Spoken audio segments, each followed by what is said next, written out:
Hey, everybody. Welcome to another episode of the Touchline Podcast. I'm Rich, And I'm Brett. and you are lucky enough to be with us for episode number 14, or the Justin Glad episode, since he is number 14 for RSL of the Touchline Podcast. I don't know what we're going to do once we start getting to numbers that don't have player names. Maybe we'll have to go find international players or something.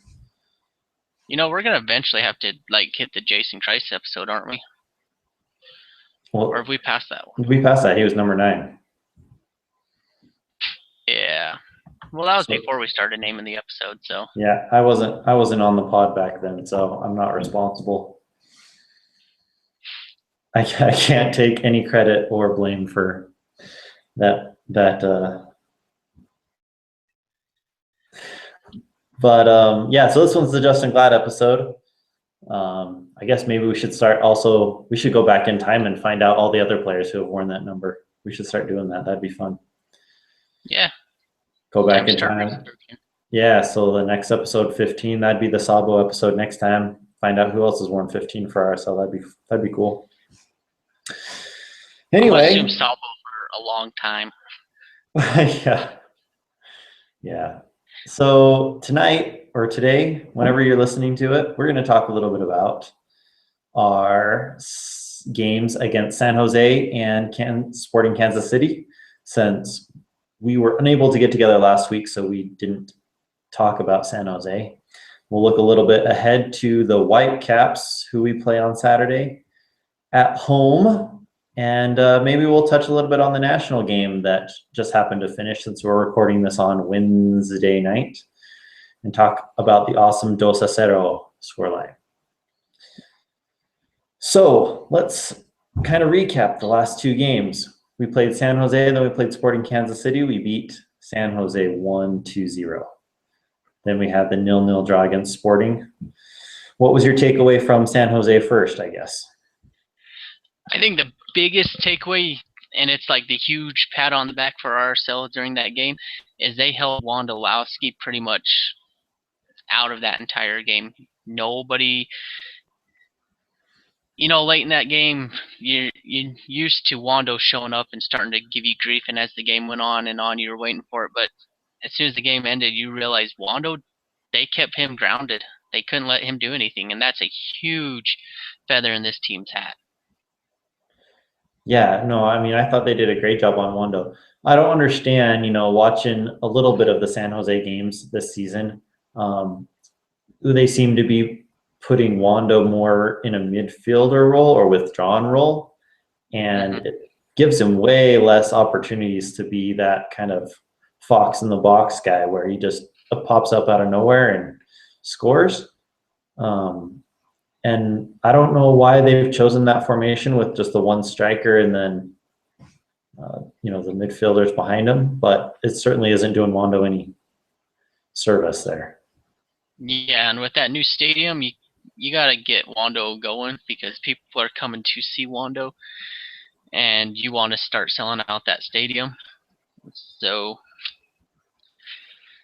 but I mean, other than that, I think you saw a lot of positives come from RSL that game. That you can tell it's a team that's growing, it's maturing, and it's great to see that this early on in the season. Yeah, I thought that was the first game where the offense really started to actually do some stuff. And the midfielders, were passing it to each other, not for the whole game, but for stretches. You could start seeing things happening. The players commented after the game that they had fun that game. They started to figure it out. Yeah, and I was listening to On Frame, and they were talking about how after the game inside the locker room, like as you're watching it, it's that physical style that RSL loves to play, and if you're watching it and not understanding how RSL wants to play, you're watching it and thinking these guys are thugs, or RSL's getting the crap kicked out of them or something like that. But after the game, I guess the team was walking around talking about, this is the game we like to play, this is how much we love this game, and that's the style they wanted to play, and that's how they wanted to play it. And offensively, maybe they didn't get as many goals as you'd like, but they still got the win, and Another clean sheet. Yeah, I mean, and that was the game. Javi had that sick, volley goal off the free kick rebound. I Hmm. thought it was. Was it just me, or were you surprised? So, when Luke got that big knot on his head, right?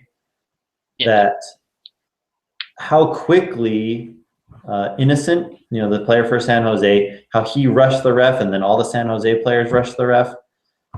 That was just amazing. Like, I didn't understand how, one, they didn't think it was a foul, and if they didn't, that's fine. But how they were so like aggrieved by the decision. Yeah. Yeah. It was. I mean, if you look at Luke, you can tell he was taken out.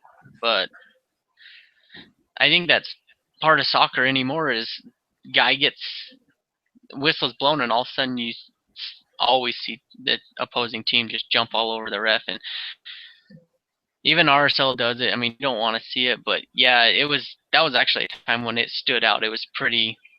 I don't even think he had the whistle out of his mouth, and the entire team was around him. Yeah, and I mean, I don't have a problem. Sometimes, when you disagree with the ref and you want to talk with him, or if he totally blows a call, right? You see some players get around us. It always seems to happen whenever a penalty is called, right? Whichever Yep. team disagrees, goes and surrounds the ref. But I mean, in this case, seemed like such kind of a random event for them to just get blow their gasket over when Hmm. it didn't seem like it was that questionable of a call. You know what I mean? Yeah. Yeah. But that call was actually the difference between a win and a tie, because Yeah. it resulted in the only goal scoring opportunity. Yeah. I mean, that's how we scored. Innocent ended up getting suspended retroactively by the disciplinary committee a game for that challenge. Hmm. But I just thought it was crazy how just ballistic everybody went. Yeah, it was crazy. So if, the San Jose game, the team started to kind of figure it out, I think we kind of took a step back a little bit in Kansas City. Now, we'll caveat that with Kansas City, when you play there, it's a tough place to play. I would say a lot harder place to play than San Jose. And Kansas City style with their high press, that doesn't, where we're still trying to figure out where everybody's supposed to be. That gives you a lot less time on the ball to even, pick up your head and try and figure out where they are. So I felt like we really struggled. Yeah. Yeah, and you also saw the debut of Elias Vasquez playing in that center back role, with Schuler not even making the flight, and you could tell for the first about 15 minutes he had no clue where to be, but after about the first 15 minutes, once he settled down and started playing, he played awesome. Him and Olave had their hands full with Dom Dwyer all game long, and you know, Dom's an amazing player, and I was surprised that he didn't get more than that one goal that got called back, because he was all over that field just ruining our defense. Yeah, Dom's on the one hand, he's impressive because he's pretty speedy and he's like deceptively strong. Like there were a bunch of challenges and stuff that he held the defenders off of, or winning the aerial battles, or whatever. He stayed strong and kept the ball. But then on the other hand, he fell down so many times. I mean, that's really frustrating as a spectator. Yeah, you don't want to see a guy do that, but you know, major props to our team. The only time he really actually found the back of the net, he screwed up by going offside. So Yeah. it's good on him. I mean, good on the defense for holding them. I mean, it's kind of nice to know that after Schuler, you got a 22-year-old who's made, I believe, 26, 27 appearances for the Guatemalan national team. So it's not a guy who's new to soccer or doesn't understand it. It's a guy who's been around and played a few big games in his time. Yeah, and I mean, we'll have to see. This was just one game, but I mean, I was definitely impressed with him. We'll have to see like what his ball skills are like, and how he does with consistency. Not that I don't know if he'll get consistent games, but Salcedo, who he's kind of replacing, he would have games where he would do really, really well, and then depending on who the forward was he was up against, it seemed like Robbie Keane, for example, would school him, and then he would come back and do okay, and then maybe not have a good game the next game. So, I'm sure we'll see those kind of ups and downs with him, but I think where he has more experience than Salcedo did, hopefully he'll be a little bit more consistent. Yeah. And what do you think of Abdoulaye Mansali?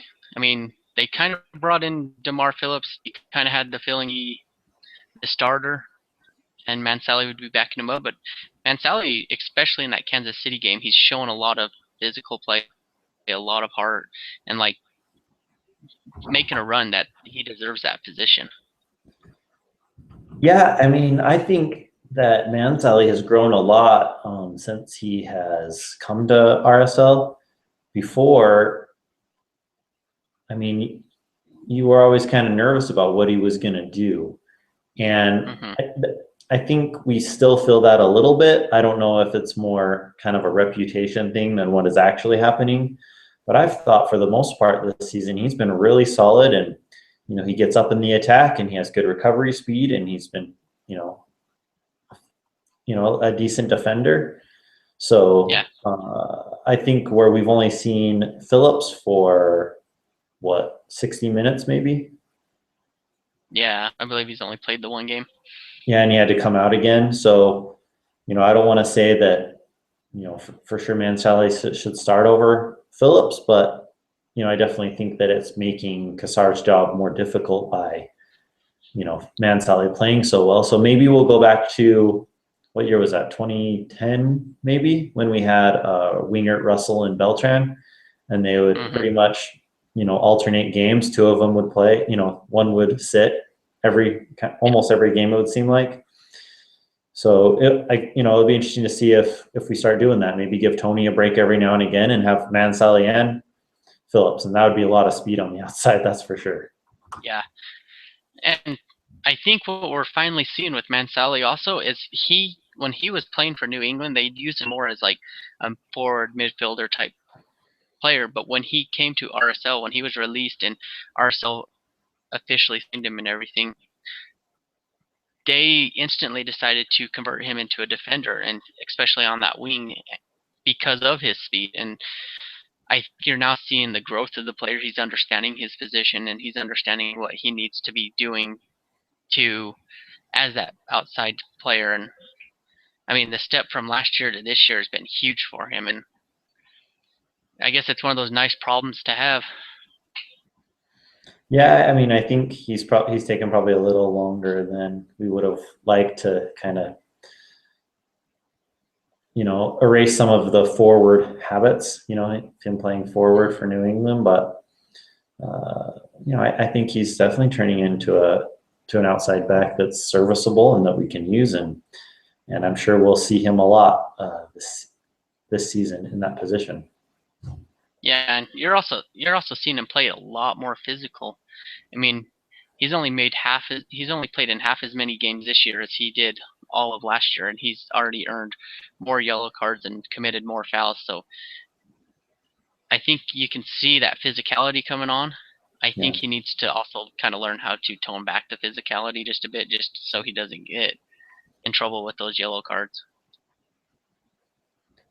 Yeah, certainly. I mean, his tackling form, or whatever you want to call it, is definitely, going hard and make sure you get him. So he's not shy about, sliding in on people. So, if he keeps that under control, he'll be all right. Yeah, and between him and Olave, I'd hate to be a guy, running down his side or even going through the middle, because you're just going to get beat up. Yeah, for sure. I thought all the defenders in that Kansas City game, I thought the whole team in general, they played really, really well against Kansas City. There were some times when the forwards especially Garcia and Gill didn't track back like they needed to. But I think as the game wore on, they started to kind of figure out those overlapping runs. But, for RSL to have such a struggle passing the ball to each other, and for Kansas City to have the ball as much as they did, and then to not be able to do anything with it, really. I mean, that was a great job. And it didn't seem like, in the Portland game, the first game of the season, it felt like there was lots of emergency defending, right? People sliding in to block the pass or balls being cleared off the line. And it didn't seem like that in this game. We just kept them in front of us and, cleared the ball. Yep. And it wasn't, even though we didn't, the offense didn't get clicking and everything like that, you can still see, especially in the defense and the midfield, that this team is committed a lot more to the defensive side of the ball. And I think that has to result back to where we were playing in the playoffs last year and went into LA and just got completely throttled. I think this team is now committed that you will not score on us. Yeah, and I hope we can, keep up the defensive streak that we have. If you could imagine that if we didn't have that Philly game that had all that crazy flukiness, we would only have what? One goal scored against us. One goal scored against us. Yeah. So. And even then, if you want to think about it, we've only really been scored on 3 times, because in the Philly game, one of them was an own goal. Yeah, Olave scored. So. Yeah. Yeah, no, our defense is doing really well. We just gotta, keep that focus, because it's easy just to shut off for a second, and then next thing you know, you're hemorrhaging goals. So. Yep. Did you have any other thoughts on KC? A 0-0 draw. That's a good result on the road. It's in the division, so you're keeping them from getting 2 points. Yeah, not only that, going into Kansas City is tough anymore. Kansas City we don't have great track record there, and so to be able to go in there and just get a point is pretty much a win for us. Yeah, and they haven't been playing the best, so I was hoping we could do better, and Zusi was out. But, then based on how we played, I thought a draw was good. Yeah, looked good to me. Win would have been nice, but I was very happy with the draw. Yeah. Feel really bad for Ike Opara. He ruptured his Achilles. So he's out. That dude, he can leap out of the gym, that's for darn sure. Yeah.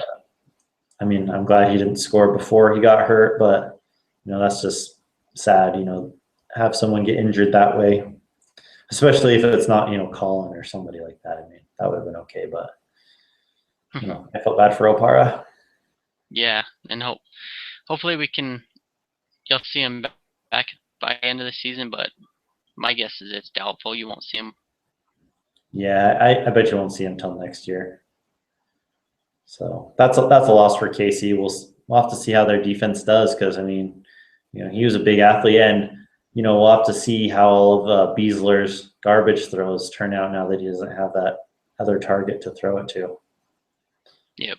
So, well, if we're done with Kansas City, unless you have something else. The only thing I kind of wanted to talk about, and it's not more Kansas City, but more the entire, first 5 games of the season, is we have scored 6 goals so far this year. And out of those 6 goals, only 2 have come from run of play. Do you think the offense has issues? Yes. I think.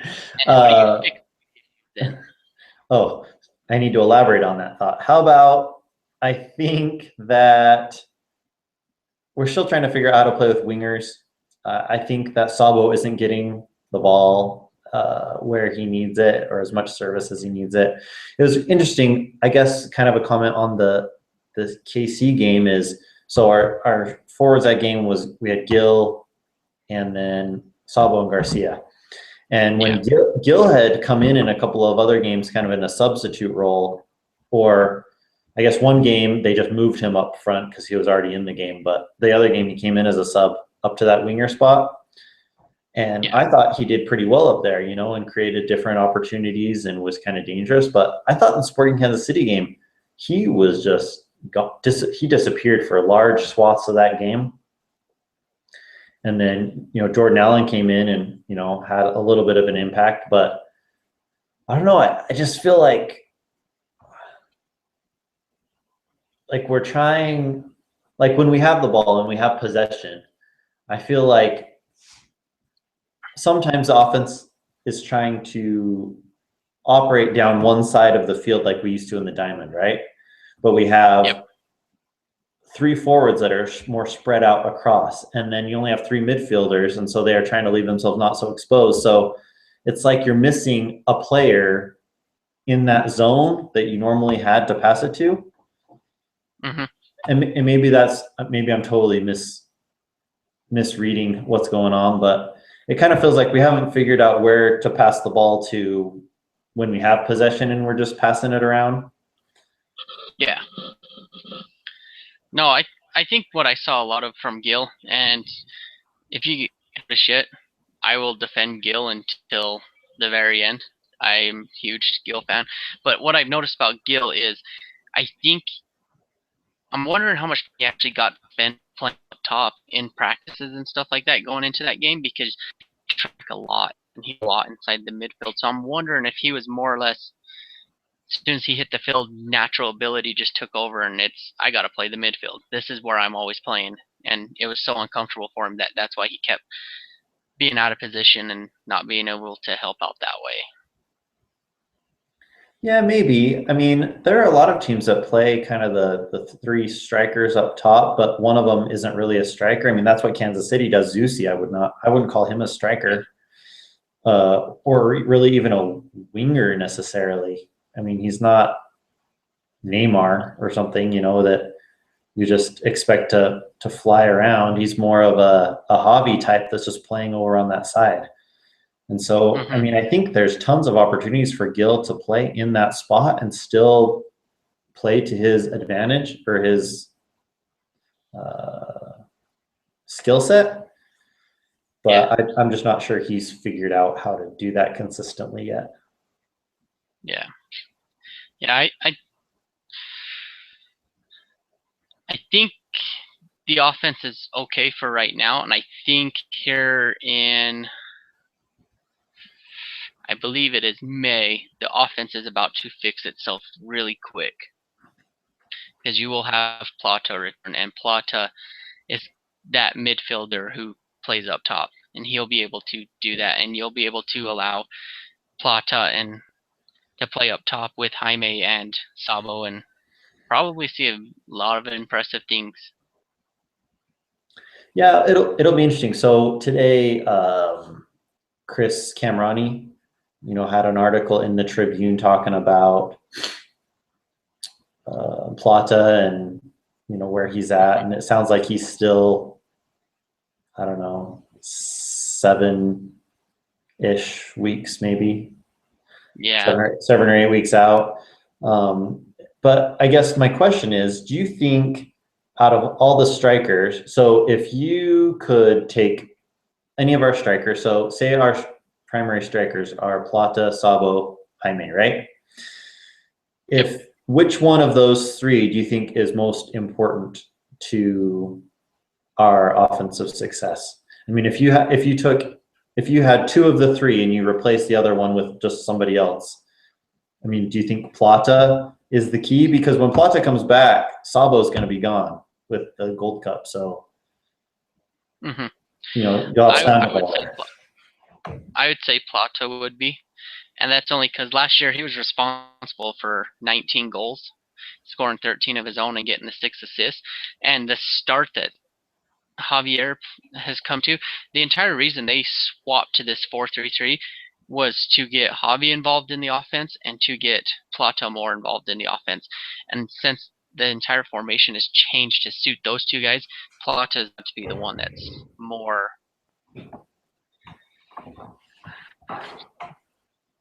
the more important of the three, I guess is the way to put it. I mean, all three are important, but Plata's the one that I think you can set him up with any three strike in this league, and he's going to be able to do something with it.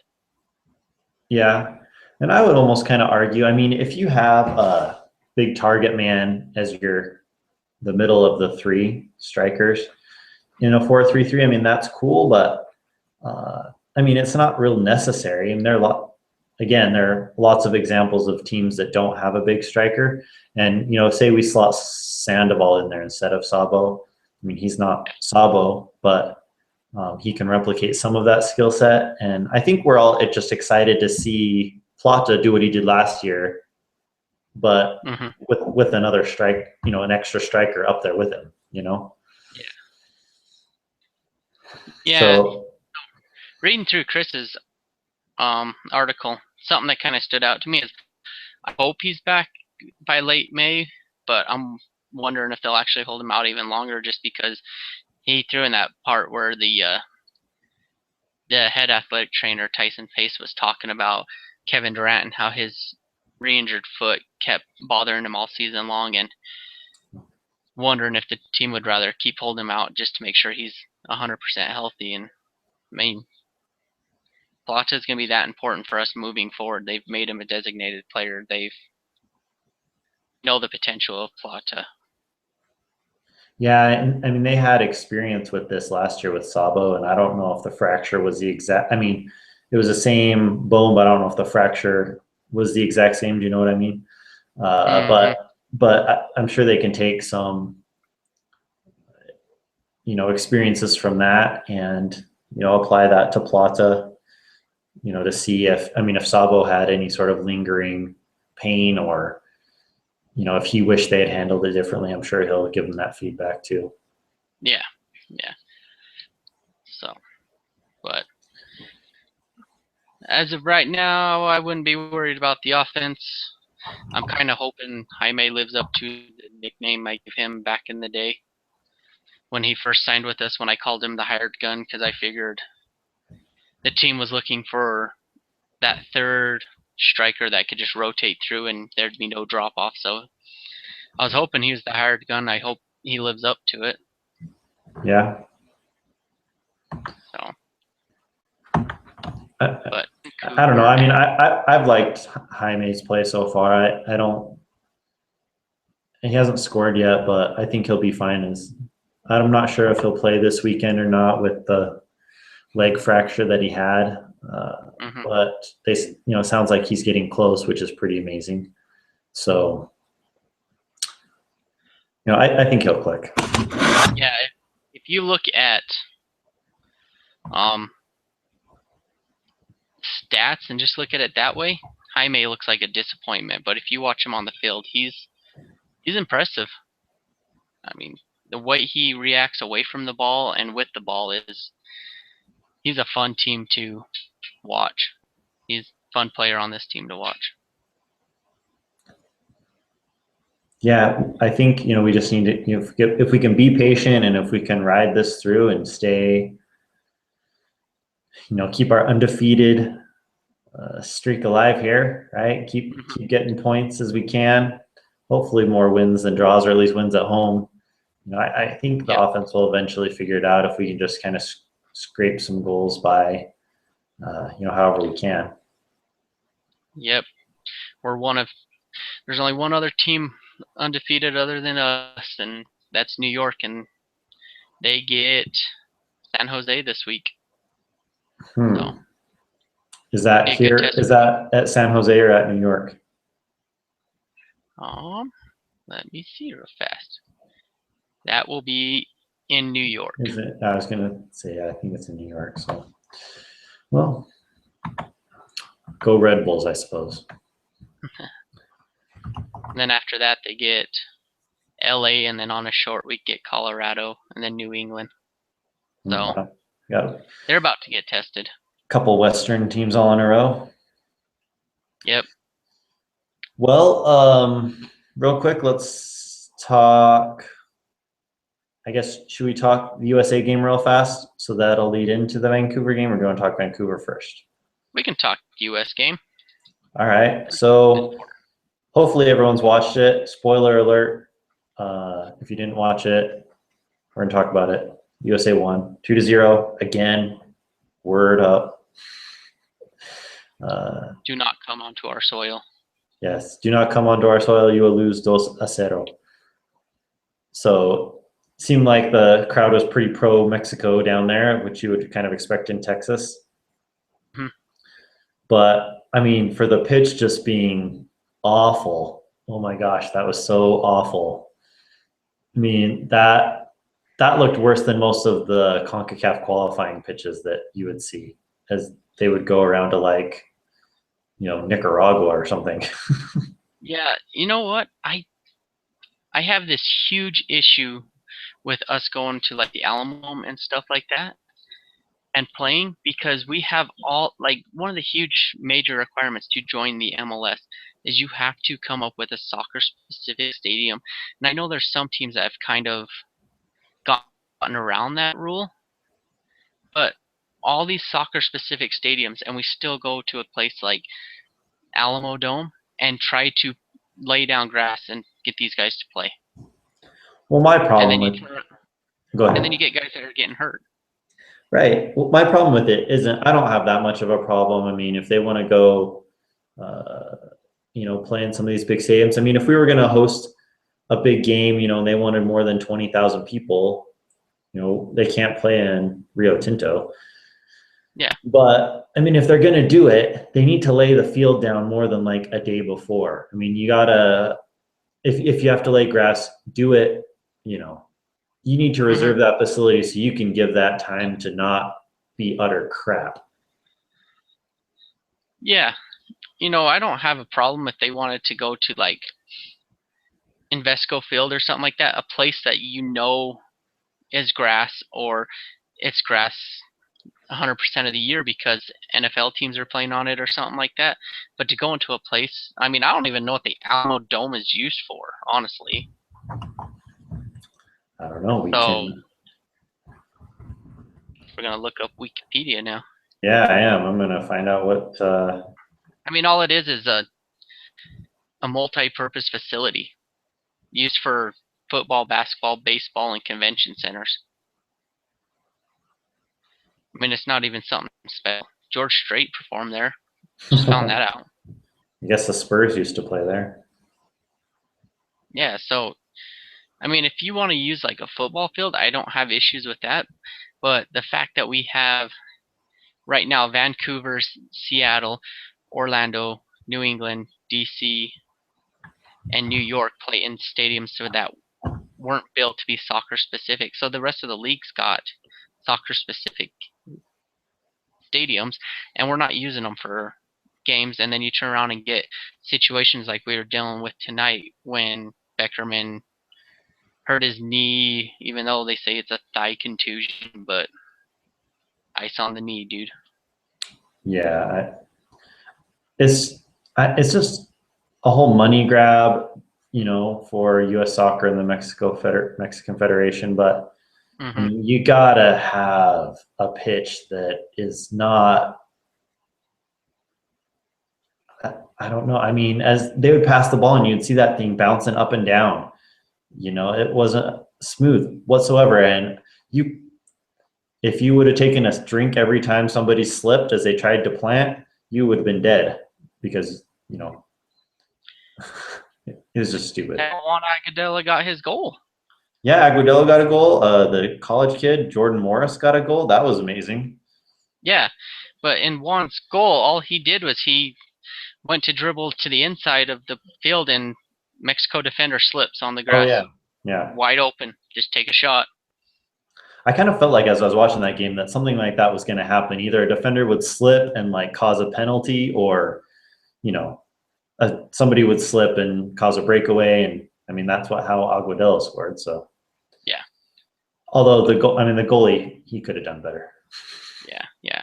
But after seeing Morris play and after seeing Juan play, I mean, I don't know about you, but Zadari's, he didn't impress me tonight.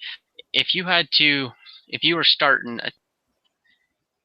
tomorrow with a team to play in the World Cup or the Gold Cup, and you have Josie, which one of those two do you pair up with him? Between Agudelo and Morris? Yeah. Oh. Because I saw a lot of impressive things out of Morris, even though Juan's a more experienced guy. I still wouldn't. I mean, out of all of the forward choices in the U.S., I wouldn't pick either of them.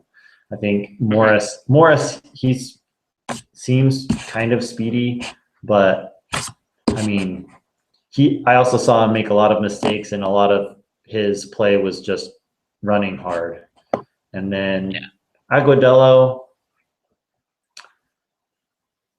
I don't know. He's got a lot of fancy tricks and stuff, but he's got to do more to convince me. I thought Zardes as being like the target guy filling in for Josie. I thought he did okay.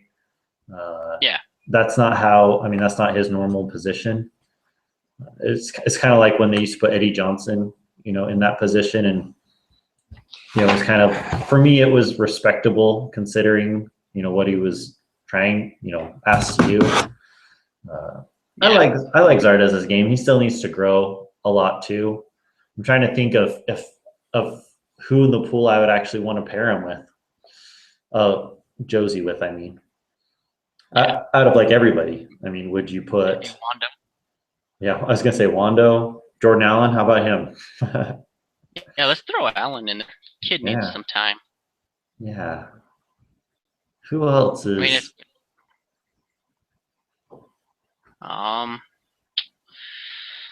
Can't do Landon. I mean, I guess the natural selection is throw him up there with Dempsey. Sure. Yeah, of course. I mean, that's the natural pick, but so I don't know if let's pretend that Dempsey's not available, or it's, he gets too old. Let's say this is Qatar.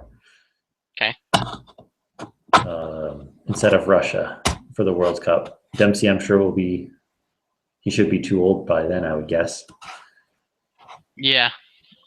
And I'm sure there'll be somebody in 8 years or 7 years that we don't know about, but maybe by then Agudelo will be the person to choose. Yeah. Maybe Julian Green. He's got to get a team that will let him play. I was impressed with that. Was his name Alvarado? Was that his name? The other center back for US. I thought he did a really good job. I was impressed with him. I had never seen him play before. You know what? Maybe trying to think of what his name is. Maybe Corona or Areola. They both played down for Tijuana. Corona was a midfielder. Yeah. Or even if move Gill up top. Yeah, I mean, that could certainly be something. So maybe we could convince Klinsmann to put Bradley back where he's supposed to be at the bottom of the midfield, and they could put Gill up at the point. Yeah, but I guess the big news coming out of it, for at least RSL fans, was Beckerman hurting his thigh, if we want to call it that. The thigh that has a hinge in it. Yeah.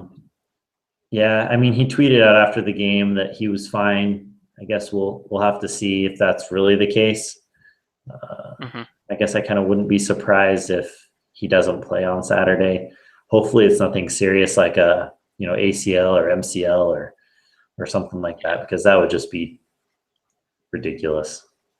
Yeah, have a game where probably all three of your DPs can't go. Yeah, so I guess let's move over to Vancouver then, and let's just play the game. What happens if Beckerman can't go? Mm-hmm. And let's also say that Jaime isn't going to play either. Okay. So, who is our strikers?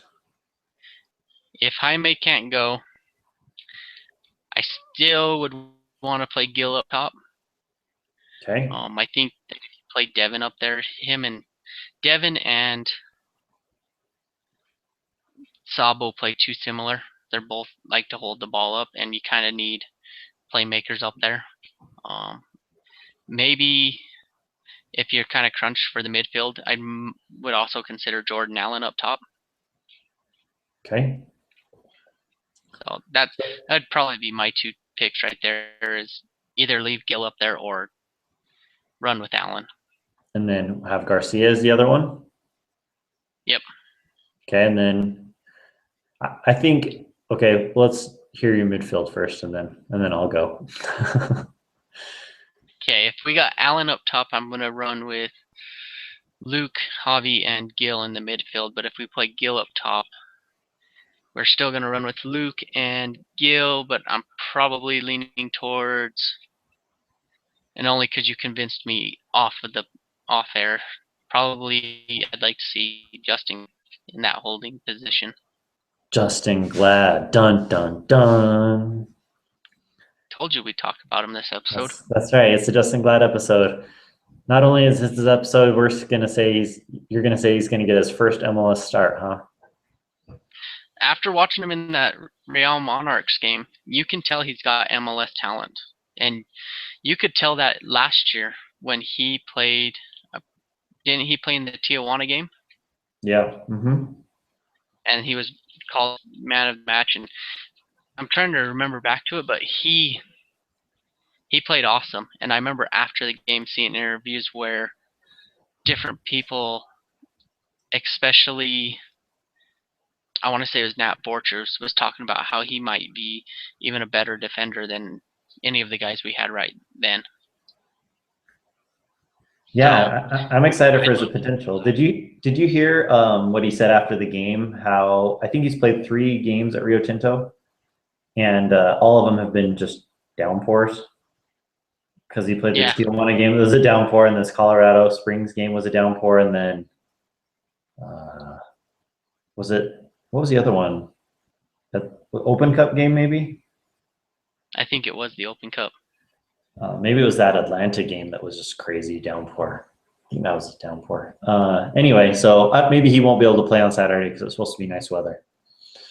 Yeah, I mean, and back then he was only 17, and I remember the entire coaching staff moving him all over that defensive line, and he'd step in and he'd still play at that high level that you needed him to play at. And so I'd like to see him maybe come up and start for this against Vancouver. Yeah, I mean, I think that would be fun. My prediction for the lineup, if we're going to assume or play the game, if Jaime can't go and if Beckerman can't go, I think we'll play Garcia, Sabo, Gill. And then I bet we'll go Luke, Javi, and I bet they'll start Sturzer instead of Glad. Just since he's been the one who's kind of come in as a sub, not for Beckerman, but I guess then the question would be if they have Luke or Sturzer. I bet they have Sturzer play kind of the Beckerman role, I bet. Yeah. So that'd be my guess, but let's cross our fingers that Beckerman's okay. And it'd just be another game where we're tested, because RSL put out a piece today about how they've already used 17 different players to start for RSL this year. And 19 different players have made appearances for this team. And so in 5 games, you've had 19 different players, and we still haven't taken a loss. Yeah, I mean, it's amazing to our depth, but you don't want to have to keep counting on that, if you don't have to. Yeah. So on the Vancouver side, they played a couple games last week. They had a midweek match a week ago today against Columbus in Vancouver. They drew 2-2. And then this past weekend they played at San Jose, if I recall, and they lost Yep. 1-0. San Jose's goal was really good. I don't know if you caught that highlight. They had, I think it was the third shot in the sequence actually went in, but it was a good goal. So Vancouver has started out the season really well. They've been a dangerous team, scoring a bunch. Who's their? Do you remember their name of their striker that has been just scoring all sorts of crazy goals? Octavio Rivero. Yes, Rivero. He's got 5 of 9 goals. He's got what? 5 of their 9 goals. 5 of their 9 goals. So he's obviously the danger man, someone we're going to have to keep an eye on. Their playmaker, Pedro Morales, he got a red card for kicking the ball into the junk of Adam John when he was lying on the ground. So he will not be participating in the game against RSL. He was surprised when he was shown the card. But yeah, so that'll be good for us. I'm not sure who they'll have kind of step in. It sounds like Vancouver's got some players that have been hurt that will be coming back into their squad, like Mauro Rosales. Yeah. Yep. From the sounds of it, he should be back. They also have a new striker coming from Uruguay, Christian Tequera, I think his name is. And hopefully they're hoping if the paperwork's done, he'll make an appearance in Salt Lake. So yeah, I mean, if he does, it probably will be one of those he'd come on as a sub in the second half since he hasn't even met any of his teammates yet. I doubt that he would start or anything, but yeah, we'll see. He'll give Plata, I guess, a run for his money on who's the tallest. He's supposedly 5'2" as well. Yep. So just adding height deficient people with him and Giovinco coming into the league with Plata. So yep, the old saying, if you can't beat them, join them. So I guess they went and found their own Plata. They wanted somebody to score headers like Plata can. So let's talk. What do you think the score will be for the game? Give me your prediction. Looking over this, I'm looking over the results map.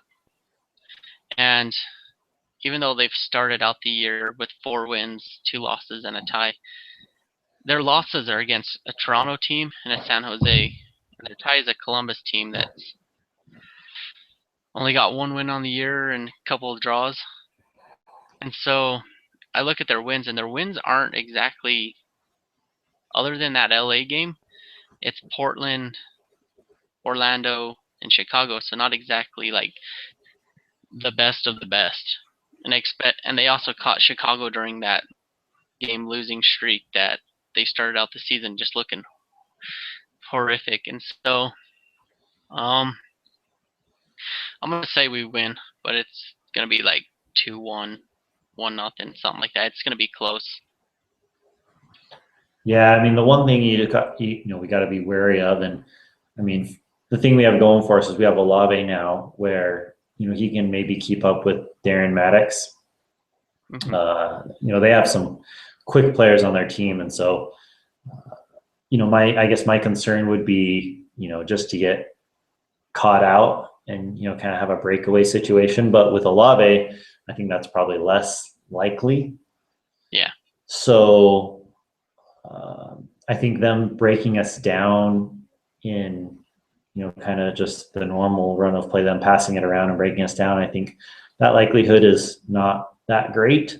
So I'm going to go ahead and give us I'll do a 1-0, I think. It's going to be my guess. Yeah, and